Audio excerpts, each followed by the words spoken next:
Terceiro tópico, aprendendo a regra de ouro. Irmão Renan, como as pessoas prósperas tratam com frequência os empregados ou os que compram delas e o que devemos ter em mente? O tópico ele fala sobre a regra de ouro. Então, frequentemente tem utilizado as pessoas, os patrões, os encarregados, têm utilizado de injustiça e de opressão. Infelizmente, é algo que tem acontecido e a Bíblia ela vem trazendo essa mensagem para nós, para não cairmos no mesmo erro, né? E um dos pontos aqui que nos chama a atenção é sobre a regra de ouro. A regra de ouro é o que se encontra em Mateus 7,12. De maneira clara, nós precisamos ter isso na nossa mente. Até porque, de maneira muito clara, ele diz assim: portanto, tudo que vos quereis que os homens vos façam, fazê-lo também vós, porque esta é a lei e os profetas. Então, se existe uma regra que nós precisamos seguir, é exatamente a regra que nos mostra de maneira clara a nossa atitude com o próximo. Se eu desejo o bem, se eu desejo um salário fiel, um dia de trabalho pago de maneira justa, nós precisamos fazer isso. Nós precisamos viver dessa forma. O cristão precisa viver. Sim. É algo que dá prazer, você pagar o justo, você ser justo, né? Nós falamos tanto de justiça, né?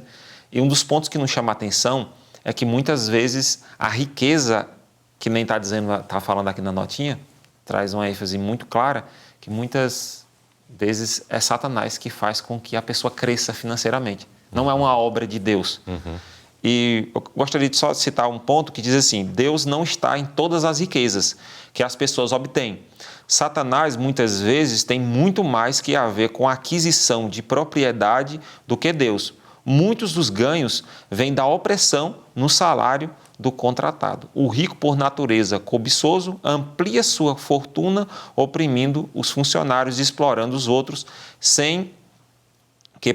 acumulando assim um tesouro que consumirá sua carne como fogo. Então, precisamos refletir, né, e analisar que a injustiça e a opressão ela não deve fazer parte do nosso caráter. Precisamos, se for da vontade de Deus, que a gente enrique, né? Se torne milionários, mas com a bênção de Deus, que a própria palavra de Deus diz que é a bênção de Deus que enriquece. Exato. E tendo isso em mente, né, que agindo dessa forma, a destruição é certa. Até é forte, né? Acumulando assim um tesouro que consumirá a sua carne como fogo. Deus não aceita o trabalho da injustiça, Deus não aceita a obra da injustiça, né? E a nota mais à frente apresenta, às vezes tem irmãos que têm uma condição mais simples, menos favorecidos, e às vezes aqueles que têm uma posição mais elevada aproveitam desses. Olha, é simples mesmo, qualquer coisa. O salário de alguém que eu pagaria para realizar tal trabalho normal seria um valor X, mas como ele é uma pessoa simples, eu vou pagar um valor menor aqui. Nós precisamos agir com justiça. Nós precisamos agir como se Cristo estivesse realizando essa obra em nosso lugar. E tenho certeza que Jesus não exploraria qualquer classe de pessoa, né? Pergunta B. Antigamente, como os irmãos eram generosos em doar? Cite algumas experiências que são apresentadas aqui, tanto no texto quanto na nota, de como no passado nossos irmãos eles eram mais generosos. Aqui nós temos o exemplo dos macedônios, né? A igreja da Macedônia foi um exemplo que foi deixado para nós hoje, e o próprio Espírito de Profecia mostra algo bem claro que nos chama a atenção. Gostaria de ler que ele fala o seguinte: então algumas pessoas tiveram de vender casas e terras, adquirindo outros mais acessíveis para servir de abrigo ou lar, ao mesmo tempo que ofereceram seus recursos de maneira livre e generosa ao Senhor, com o intuito de divulgar a verdade e contribuir para o avanço da causa divina. Então, nós conseguimos ver que essa é uma atitude que foi escrita na Bíblia para deixar para nós. para a gente poder refletir e pensar, eu tenho o coração na obra de Deus, os meus recursos estão ao dispor para que o avanço do Evangelho, para que a pregação do Evangelho ele possa crescer, ele possa desenvolver. Então, essa lição ela traz algo importante, que toca no nosso coração e, de uma certa forma, coloca a gente contra a parede, né? E sempre traz uma reflexão durante toda a lição. Como que eu estou usando os meus recursos? E interessante que a gente precisa refletir e pensar é que nós precisamos ser generosos. Generosos dentro da possibilidade que Deus tem nos concedido. Às vezes eu vou para o shopping e eu gasto um valor. E às vezes eu vou para a igreja e eu já penso totalmente diferente, né? Eu já vi várias experiências, já passei por várias experiências. Uma vez um irmão falou para mim assim, você precisa aumentar proporcional ao que você ganha, a sua oferta. Às vezes eu já vi irmãos falar assim, que gostaria que aquela nota de R$1 desaparecesse. Ela desapareceu, mas ficou a moeda. E tem outros que gostariam que desaparecesse a nota de R$2, né? Então, proporcionalmente ao que eu ganho, eu preciso ser generoso com a obra de Deus.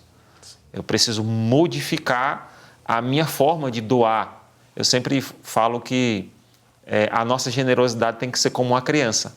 Às vezes eu dou um dinheiro para a minha menina e ela sai com toda a alegria balançando ali a nota e vai lá na frente e coloca.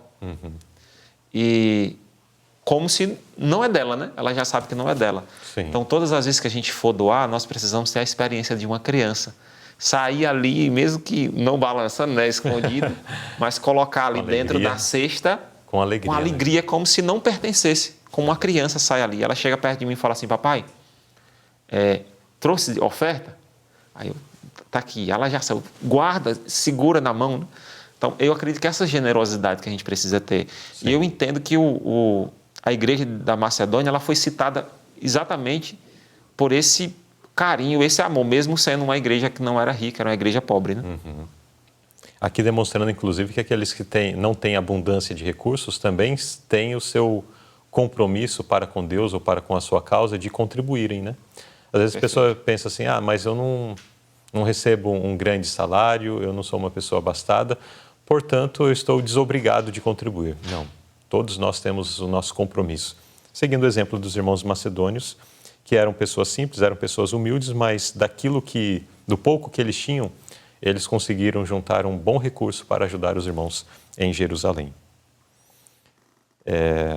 E depois a nota menciona, né, em um período aqui da história da igreja, onde também as pessoas vendiam suas casas, adquiriam posses menos custosas para que, com a diferença, elas pudessem custear o avançamento da causa do Evangelho. São experiências maravilhosas que servem como lição para nós, demonstrando o nosso chamado para doar. O irmão estava contando sobre as notas, né? Existia um quadro, uma imagem que há alguns anos atrás era compartilhado, onde a nota de R$100 aparecia assim, eu fui passear no shopping. A nota de R$50, eu fui passear na lanchonete. A nota de R$20, eu fui passear na sorveteria. A nota de R$10, eu fui passear não sei onde, o que compra com R$10. As coisas são bem caras, né? De R$5 e tal. Daí quando chegava a nota mínima ali, aí eu fui para a igreja. Então, é a inversão dos valores, né? Nós precisamos nos conter quanto ao consumismo, porque a tendência natural pregada pela sociedade e pelo mundo comercial é que nós precisamos trabalhar para ganhar dinheiro para consumir. E por conta disso temos muitas coisas que chamam a nossa atenção, que têm assim a sua utilidade às vezes apenas no momento da compra. A pessoa compra aquele negócio e tal, passa 2, 3 dias, está lá no canto guardado, nunca mais vê e fica perdido. Então aquela ânsia por comprar, por consumir. E quando nós somos convidados para colaborar com a causa de Deus, aí ficamos, mas será que tal? Não vou contribuir, está muito caro. Inclusive sobre isso, né, a assinatura da lição da Escola Sabatina, recentemente fizemos campanhas aí para assinatura da lição da Escola Sabatina. Quantos fizeram a sua aquisição? Quantos fizeram a assinatura? Muitos ficam alegando, mas pagar tantos reais, não me recordo exatamente agora o valor, mas não é um valor também tão pequeno, mas é um investimento que nós fazemos para a nossa salvação. E às vezes nós, mas é muito caro. E damos um pulinho na esquina, saímos para o comércio, gastamos 2, 3 vezes mais o que custaria uma assinatura da lição, alimento espiritual, para um ano todo. É uma questão de prioridade. E onde estiver o nosso coração e onde estiver as nossas prioridades, disto colheremos e também disto gerará o devido resultado na nossa vida, né? Se o nosso coração estiver no céu, vamos nos interessar por isso, vamos investir nisso, vamos ajudar na pregação do Evangelho. Mas se o nosso coração não estiver no céu, nós não iremos para o céu e automaticamente não colaboraremos com esta obra.